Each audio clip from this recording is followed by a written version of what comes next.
Flies. We all hate flies. I live by the river. I've got a load of midges, and I watched a lady do this in the south of France, and it really works.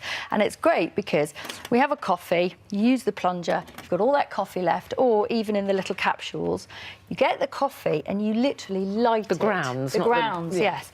So once you've used it, you've enjoyed your coffee, get the grounds, they're dry them, and then get a lighter and light it.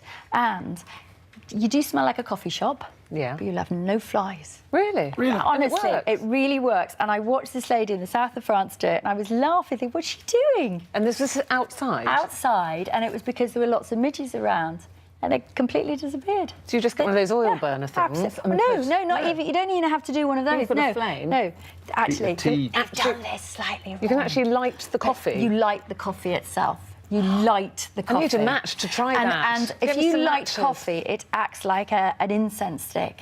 So it just smoulders? And it just keeps on smouldering, and it will smoulder for hours. Oh, I need to get a hours. lighter, and I need to get some matches and try that in a sec. Absolutely brilliant.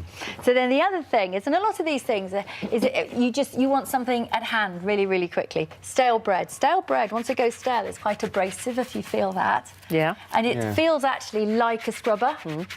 Scrubbing brush. Didn't actually mean You that. said it first. I did. So if you get some bread and you rub it... It's great for cleaning school boards. Absolutely, yes. So what are you saying? Marks on the wall? Yeah, marks on the wall, kitchen marks cupboards? anywhere.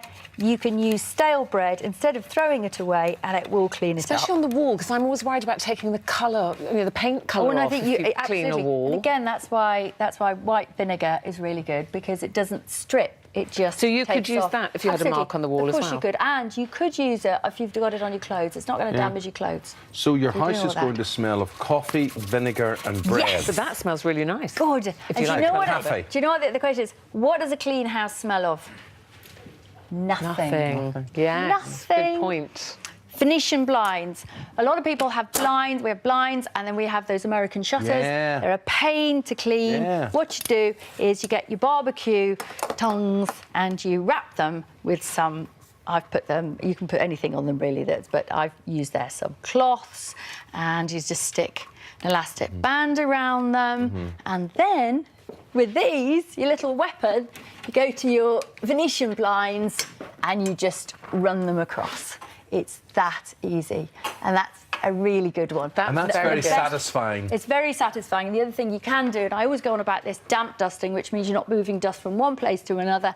Spray it on like that, and then you're not moving the dust around too much. It's genius. The alternative is to take them down and soak them in the bath, which you don't really want to do. Oh, gosh, no, that would be a mess. That would be Come round messy here and to the difficult. vacuum cleaner. Massive job. What we're going to do with this is, you know that there was that advert that we all went wild. It was called Shaken Something. And, Shaken Something, yes.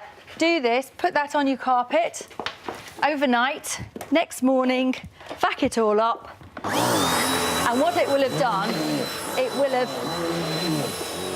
will have soaked up the aroma or any dirt, grease, Cats, dogs. Was that anything baking like soda that. again? Baking soda. Baking Baking soda, soda back to again. baking soda, and then we have Matt. Now, I here. recognise this young man, Now, but normally he's got his clothes on. This is the final This thing. is Matt, You know, our when, studio runner. This is a great tip. You know, when you're on holiday and you want to get into the car, you maybe want to get onto the train or the bus or whatever, and you've got sand all over you, the best way to get sand off you, because it'll be wet, is with talcum powder. So Right. you throw the talcum powder over your child. Now, can we pretend that Matt is 8? He's actually 21, but he's got sand all over him, so we put talcum powder over him like that, and then we rub it off.